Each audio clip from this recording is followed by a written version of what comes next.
Welcome to another episode of Biz Money Talks with Tracey Bissett. I am very excited. We have another special guest today. Welcome to the show, Shaun. Thank you. Happy to be here. This is actually my first live event, so pretty exciting. Excellent. And so Shaun is the CEO and Director of Strategy for Atlas Marketing Group.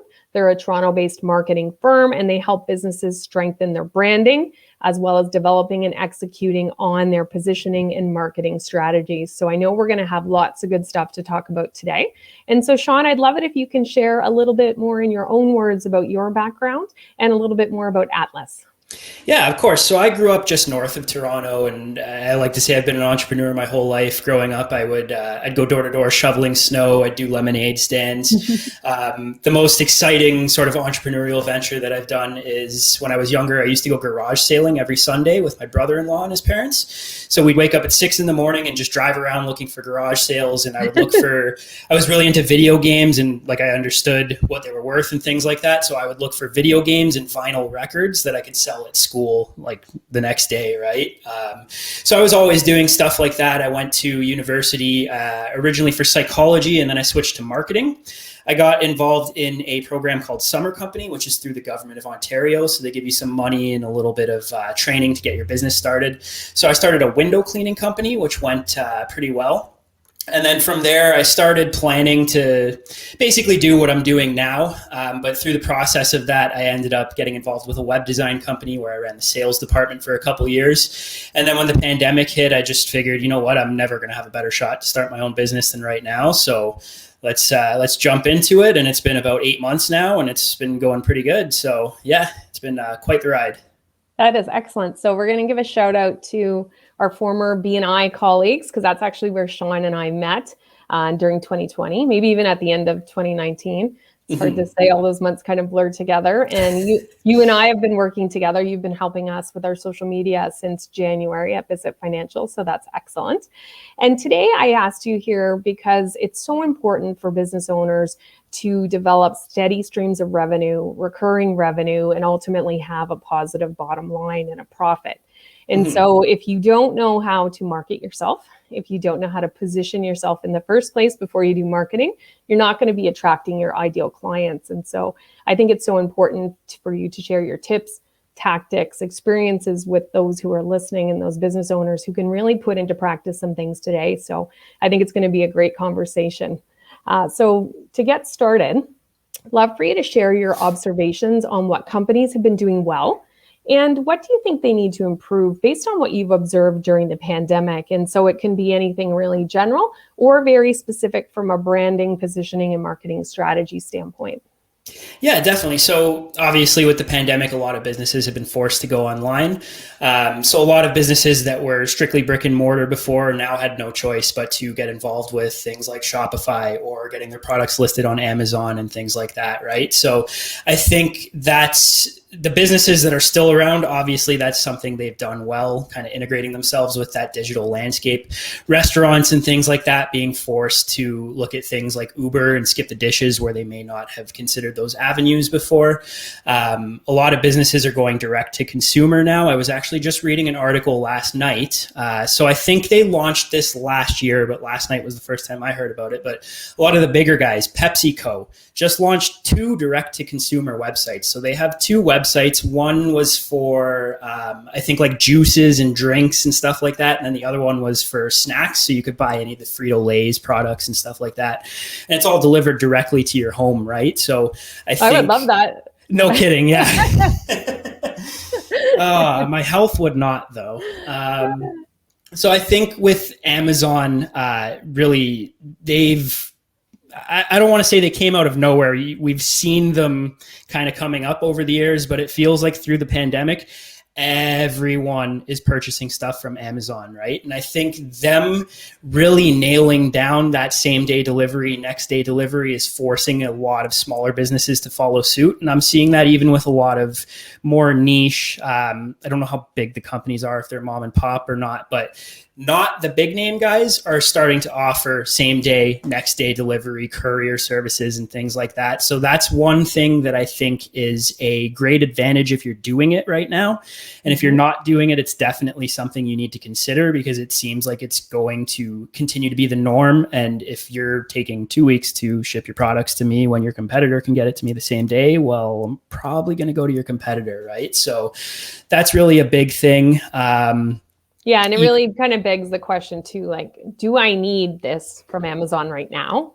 Do I need it same day, or did I just get used to it? And so where I live in Toronto, it's in the city, it's a townhouse complex. There's 100 townhouse units, and I'm sure Amazon comes there like 50 times a day at least. Oh yeah. To do all of their deliveries. And so you get spoiled with that same day. And so the packaging and all that other stuff that goes along with that, I mean, that's not a great aspect to it, but the convenience certainly is. And glad what you highlighted about what business owners have been able to capitalize on and start to bring that comparable service. Mm-hmm.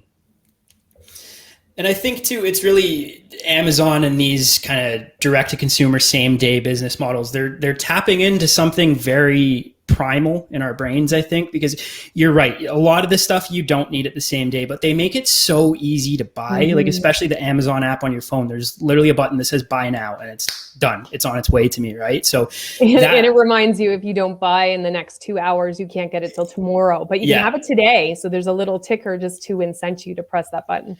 Exactly. And it makes it dangerous because something is simple. You could be having a conversation with someone and they say something, tell you about a product, and you get really excited about it. Or you're watching TV and a commercial comes up. You know what? I need that, right? And it's so easy to buy it that you don't even notice until you get your credit card statement at the end of the month or whatever. And it's like, wow, how did I spend $600 on like knickknacks for my dresser or whatever, you know what I mean? So it's a dangerous game, but if you can kind of sit on the other end of that table and be the business that's offering that ease of purchase, it can be a very powerful thing for you, right? Yeah, I'm with the book. So anytime I see people making book recommendations, oh, great, look, I can buy that right now. Yeah. So I'm with the books. Were there any other things that they were doing well that you noticed, or are there some things they could improve that you observed during the pandemic? I think e-commerce is really the big thing. Even if you're a service provider, even if you're not directly selling your services through your website or whatever, I think it's still important. I mean, it's definitely important to have an online presence. And if you're not doing any paid advertising or things like that, that's becoming increasingly important too. It feels like almost every day that goes by, the social media platforms, they're becoming increasingly pay to play. Whereas you'd post something on Instagram a couple of years ago and maybe you'd get 200 likes. That exact same post, don't change any other circumstances. Now you're lucky to get 20 or 30 likes, right? So they're incentivizing people to start spending more money on the platform. So that's something that you definitely need to incorporate into your strategy and your marketing budget as well. Excellent. And so that kind of ties into, as we look ahead to brighter days, most jurisdictions are opening up. Things are looking more positive. A lot of these pandemic lockdowns are going away. So if a business leader of their small business or growing business wants to kickstart things and get it going into the last half of 2021, what are 3 things they can do to fine tune their positioning and marketing now to really make the most of the rest of the year? Yeah, I think the biggest thing is really being genuine. With everything that's going on, and there's just so much information flying around, and a lot of it is bad information or fake information. I think people are becoming very hypersensitive to what is and maybe isn't real online. And that's no exception for businesses. So I think if you are looking at starting, or if you're looking at improving or refining your digital marketing strategy, I think being genuine is the most important thing. People don't want to feel like they're interacting with a marketing team or something like that, right? They want that business to feel really personable and really approachable, right? You'll notice a lot of the big companies that are good with their social media, they have almost a personality to it, right? So the one that sticks out in my mind, I'm not sure if you've ever seen Wendy's on Twitter, but they are aggressive with like making fun of people and making fun of other companies and things like that. So they'll always go after McDonald's and the other fast food chains and stuff like that. And it's not in necessarily a malicious kind of tone, but it's fun, just like poking fun at what's going on around there. And like if someone tweets them something that they can kind of make fun of or turn into a meme or whatever, they do stuff like that. And they have a very big following on social media, right? So I think it's really important to kind of craft that tone, that brand voice that's unique to your business. I'm going to wager to guess, though, I wouldn't have to show my whole life, though, even if I'm trying to be personal and show more of my own personality. I wouldn't have to show every aspect of my life, would I? Yeah, so that's actually interesting. That was one of the things I wanted to talk about in a little bit. But what I'm looking to start doing with my marketing is I want to kind of separate. I want to market myself and I want to market my business simultaneously, right? So further to what I was just saying, I think it's always easier to market a person rather than a business because people would rather engage with a person than a business, right? So what I'm trying to do is I want to launch a podcast and a whole bunch of other things. So I want to build my name because I think I'll have an easier time doing that. And then as I build my name, I'll bring the company along with it.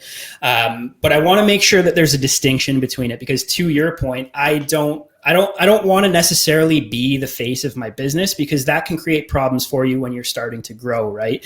Like my uncle owns a landscaping company and it was really tricky for him when he wanted to start hiring crews and sending other people out to do the work because all of his customers got to know Dan versus the landscaping company, right? So when someone who wasn't Dan showed up to do the work, there was like a disconnect there, right? So I think it's important to, it's a bit of a balancing act. There's a bit of an art to it, right? And that's why some marketing companies make a ton of money.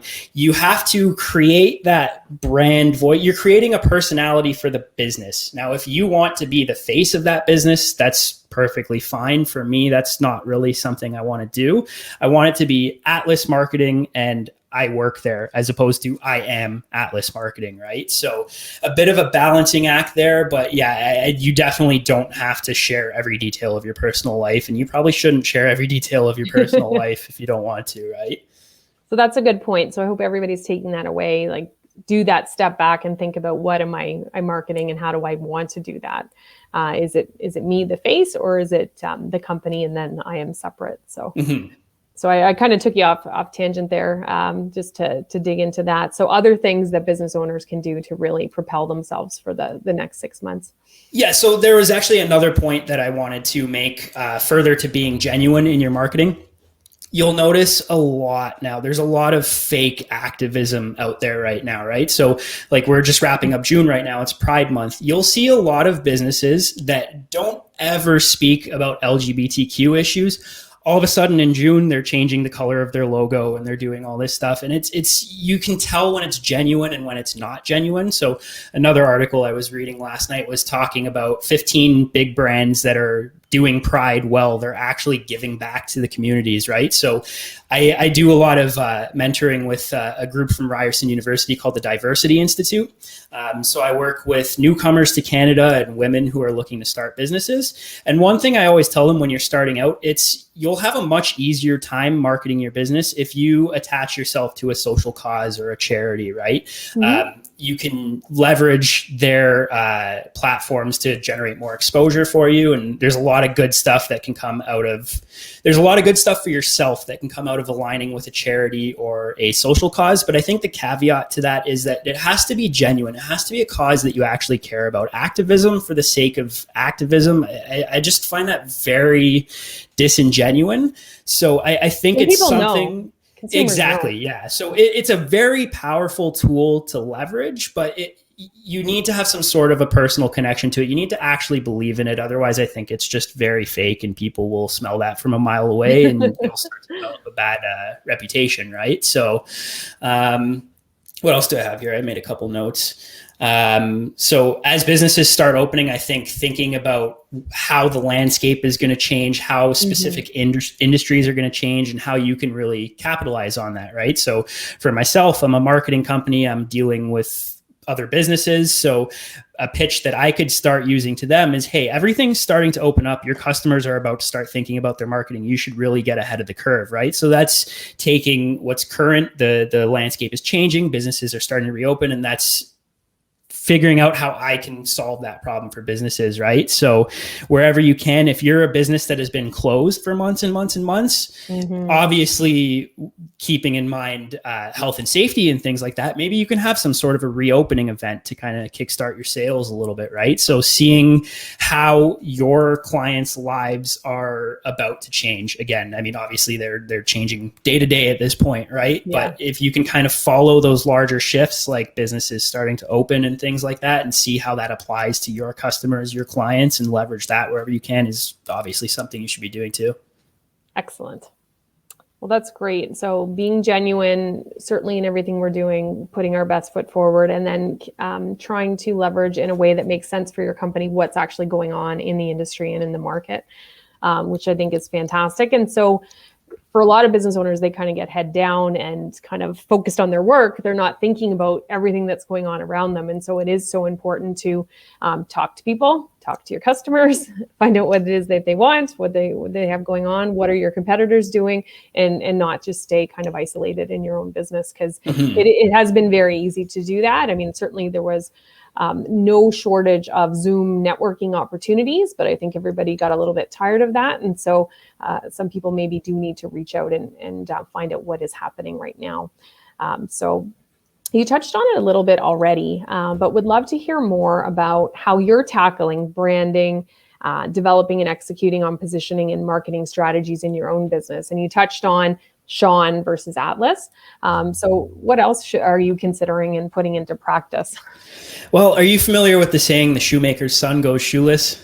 Absolutely. So for those of you who don't know, it's an old expression saying the guy who makes the shoes often can't provide shoes to his son because he's so busy making shoes for his clients, right? So often I think that happens to a lot of business owners, and I'm no exception, where I wouldn't say my social media is bad right now, but it's not where I would want it to be, right? So for me right now, it's really figuring out, so I'm 8 months into the business right now, so I'm still optimizing a lot of things and working out processes. So it's really figuring out how can I continue to get more out of my social media without necessarily spending 2 or 3 times more time on it, right?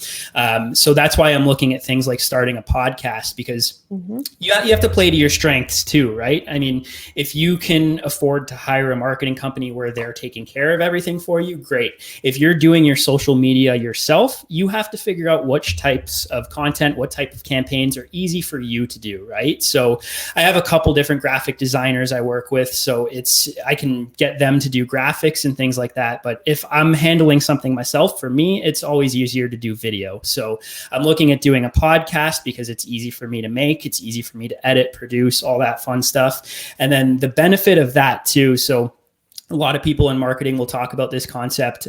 Gary Vee is really big on this too. I don't remember what he calls it, but basically think of like a pyramid, right? So if you start with a piece of video content, you can strip the audio. You now have a podcast. You can put that on Spotify. You can put that on Apple Podcasts, all those other places, right? You put the video on YouTube. You can transcribe it and turn it into a blog article.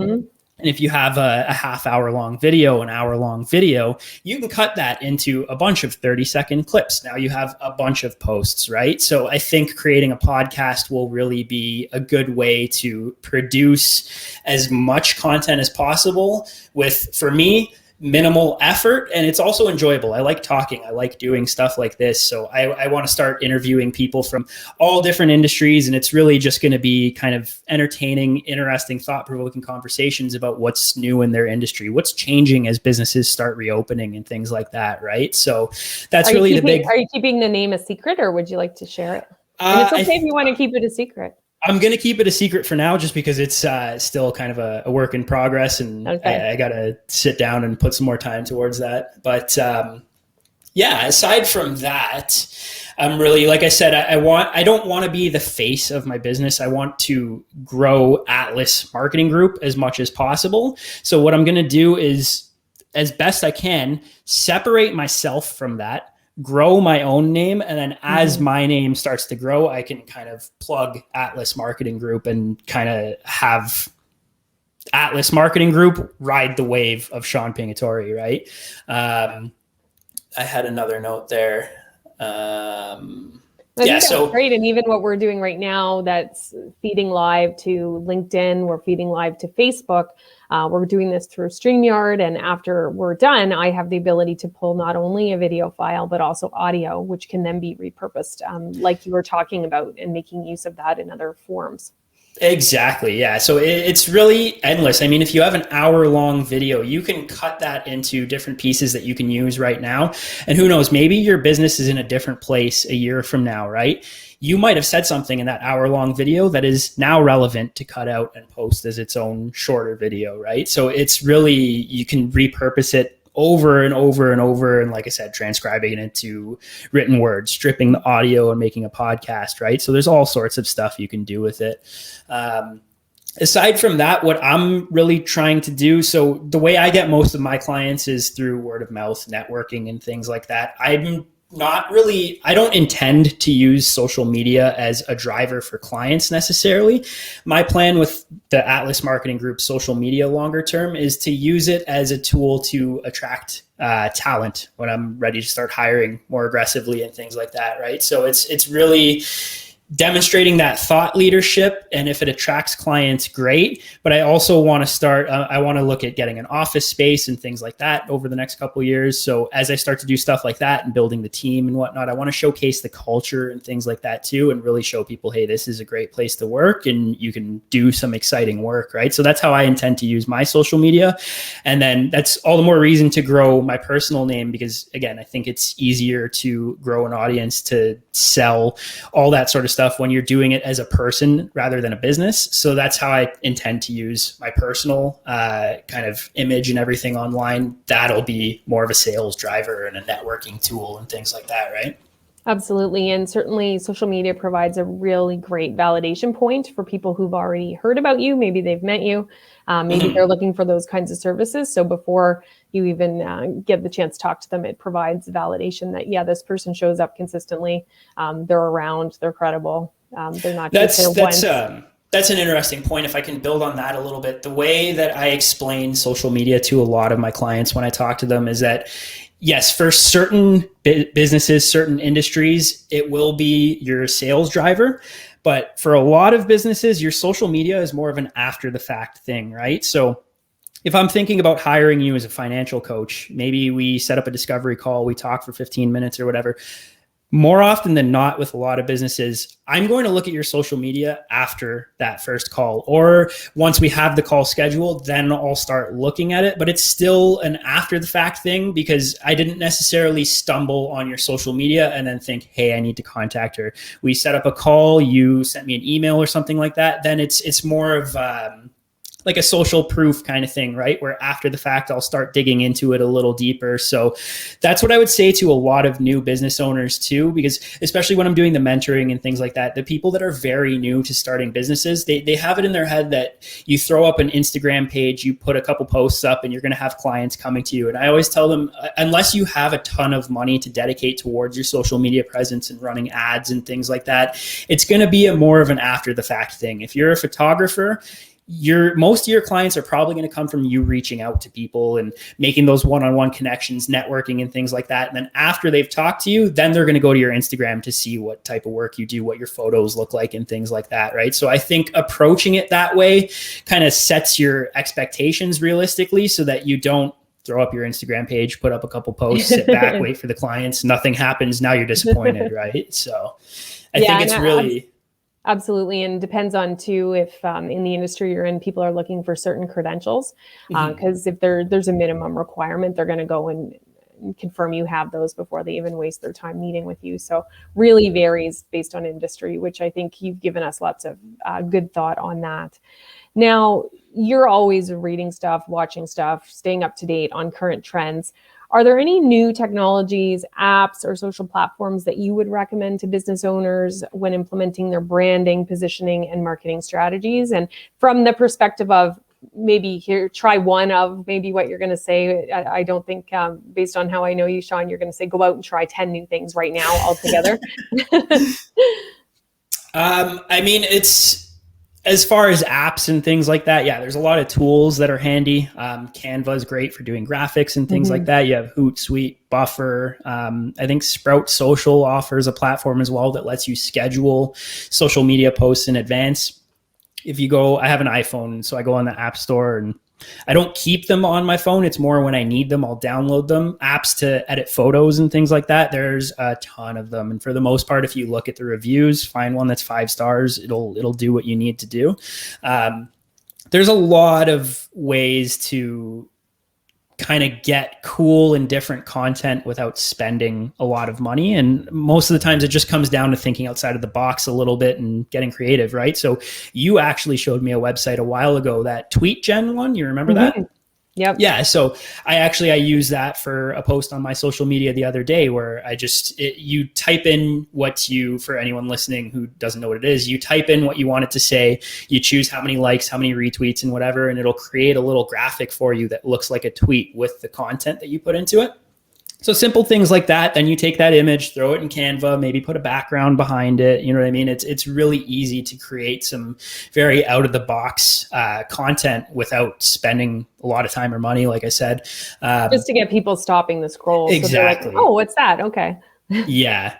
Aside from that, I mean, choosing a social media platform, that's really a loaded question. That's going to come down to who your audience is and where they're spending their time, right? If you're marketing to business professionals and older people, then you'll probably want to be on LinkedIn and Facebook. If you're marketing to younger kids, you might want to be on Snapchat and TikTok and all these ones, right? But if you're trying to reach C-level executives, you probably shouldn't be advertising on TikTok, right? So that'll come down to knowing who your audience is.